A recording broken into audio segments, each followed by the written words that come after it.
Hello everyone, welcome back to your YouTube channel success guidance. आज हम इसमें नई अगली वीडियो करने वाले हैं जिसमें लेवल्स बताए जाएंगे। Memory level, first level is memory level. तो मेमोरी लेवल से ही शुरू करते हैं। मेमोरी लेवल में क्या है कि ये थॉटलेस होता है। नेचर ऑफ टीचिंग कैसी है इसमें? थॉटलेस है। इसमें ये किसने दिया था एक्सपोनेंट? ये हर्बर्ट ने दिया था। तो इसमें हम क्या करते हैं? To develop abilities in students, training of mental aspects, to provide knowledge of facts, to remember, to recall, respect the learn facts. Mainly इसमें कहना क्या चाह रहे हैं कि आपको अपने मेंटल एस्पेक्ट्स को ट्रेन करना है, नॉलेज करनी है फैक्ट्स की, सिर्फ रिमेंबर करना है, आपको रिकॉल करना है फैक्ट्स का। ओके, तो इसमें आपकी नॉलेज ऑब्जेक्टिव कैसे होंगे कि आपको नॉलेज गेन करना है, रिसीव करना है ओनली। ठीक है, तो रिसीव करेंगे तो इनडायरेक्टली होगा, एक्टिव नहीं होंगे आप।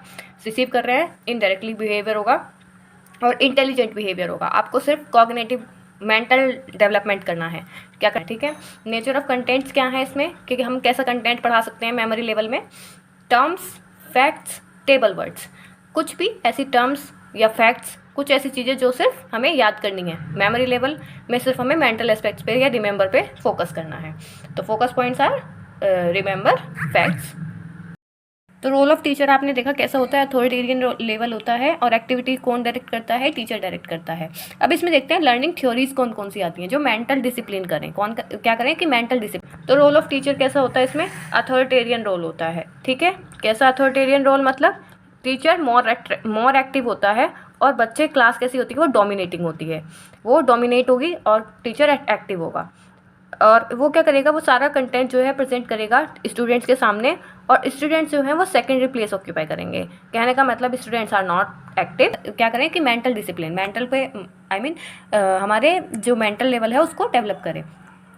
तो इसमें कौन कौन सी लर्निंग हो सकती है? तो सिग्नल लर्निंग होती है इसमें, जिसे एसआर लर्निंग भी कहते हैं, चेन लर्निंग भी कहते हैं। चेन लर्निंग मतलब जिसमें हम चीज़ें रट के याद करते हैं, चेन बना के।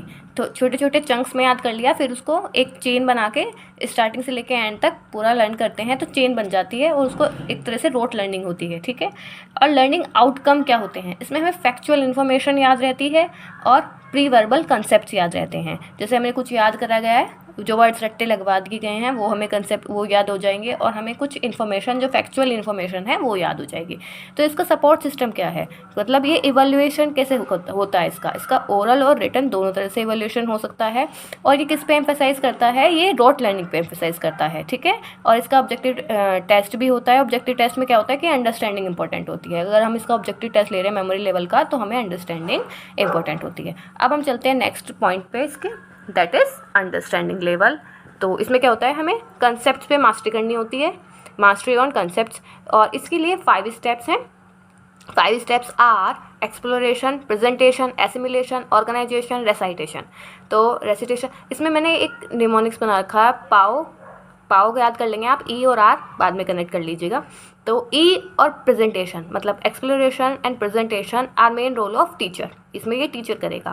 फिर उसके बाद जो 3 स्टेप्स हैं वो स्टूडेंट्स के द्वारा किए जाएंगे, जैसे एसिमिलेशन है, ऑर्गेनाइजेशन और रिसाइटेशन है, ये सब स्टूडेंट्स के वर्क होंगे। अब इसमें टीचर का बिहेवियर कैसा होगा? वही जैसा हमने मेंटल प्रोसेस में देखा है, मेंटल मेमोरी लेवल में देखा है, तो कैसा था कि उसका बिहेवियर क्या था? अथॉरिटेरियन था। अभी हम टीचर का बिहेवियर देखेंगे अंडरस्टैंडिंग लेवल में, तो कैसा है? कंट्रोलर का है। ठीक है, इसमें टीचर और स्टूडेंट्स दोनों ही एक्टिव रहेंगे और students can express their opinion और स्टूडेंट्स अपने ओपिनियन भी एक्सप्रेस कर सकते हैं। ठीक है, इसमें एक्सटर्नल और इंटरनल दोनों तरह का मोटिवेशन यूज़ किया जाता है। ओके, तो इसमें डेमोक्रेटिक रोल हो गया आपका, अथॉरिटेरियन नहीं है एक तरह से, क्योंकि दोनों पार्टिसिपेट करते हैं इक्वली। और इसमें uncritical. Next is reflective level. Reflective level is most thoughtful. इसका जो नेचर ऑफ टीचिंग है वो कैसा होता है? थॉटफुल होता है। ये किसने दिया था? Hunts model. ये हंट्स मॉडल है जो किस पे फोकस करता है? ये फोकस करता है कि to inculcate original and independent thinking. तो ये बच्चों में क्या करना चाहता है कि उनके ओरिजिनल और इंडिपेंडेंट थिंकिंग को डेवलप करना चाहता है। क्रिटिकल और क्रिएटिव थिंकिंग या फिर उनकी पावर स्टूडेंट्स में डेवलप करना चाहता है। ठीक है, इसके लिए 4 स्टेजेस हैं। तो 4 स्टेजेस कौन कौन सी हैं? First one is produce problem situation. तो पहले प्रॉब्लम सिचुएशन प्रोड्यूस करो आप, फिर कंस्ट्रक्ट हाइपोथेसिस इन स्टूडेंट्स, फिर स्टूडेंट्स में हाइपोथेसिस क्रिएट करो, कंस्ट्रक्ट करो, बनाओ, फिर to apply insight thinking and contemplation, फिर उस जो आपने हाइपोथेसिस करा है उसको इनसाइट उसको अप्लाई करो थिंकिंग को, और जो भी आपने सोचा है, इंसाइट किया है या कंटेम्पलेशन है आपका। To verify a hypothesis and solve the problem. फिर आप क्या करो कि देखो कि आपका जो हाइपोथेसिस था वो वेरीफाई कर रहा है, आपने जो लगाया अप्लाई किया है वहाँ पे, और फिर उस प्रॉब्लम को सॉल्व कीजिएगा। फिर आगे आप आते हैं क्लासरूम कैसा होता है, ठीक है। जैसे वहाँ पे टीचर का बिहेवियर हमने देखा है कैसा था, डेमोक्रेटिक था सेकंड वाले में, और फर्स्ट वाले में इज अथॉरिटेरियन। अब इस वाले में देखते हैं कैसा होता है कि क्लासरूम में क्लास जो है वो फुल्ली ओपन और फ्री होती है, और स्टूडेंट्स एक्टिव होते हैं, सेल्फ मोटिवेटेड होते हैं, main focus is self motivated होते हैं, ठीक है।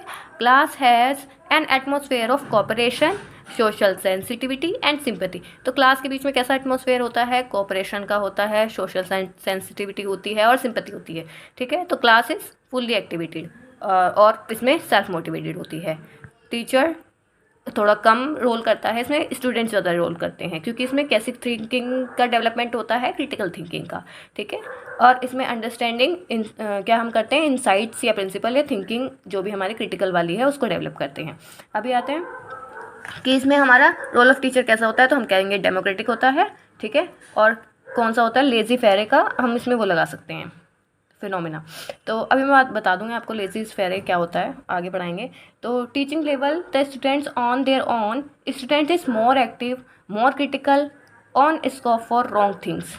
इंसाइट, इसमें क्या होता है कि लर्निंग टाइप कौन कौन से हैं, तो इंसाइट है, फील्ड साइकोलॉजी है, रूल लर्निंग है, और प्रॉब्लम सॉल्विंग है। तो जैसे आप समझ सकते हैं कि इंसाइट से इसमें लर्निंग आएगी, हमें फील्ड साइकोलॉजी से आएगी कि हम अपने आप खुद कुछ करके देख रहे हैं, रूल लर्निंग होगी, या फिर प्रॉब्लम सॉल्विंग होगा, ठीक है। तो इसका हमारा लर्निंग आउटकम क्या क्या होते हैं कि हम प्रॉब्लम सॉल्व कर सकते हैं, प्रॉब्लम सॉल्विंग आउटकम, और क्या होगा, क्रिएटिव थिंकिंग होगा आउटकम।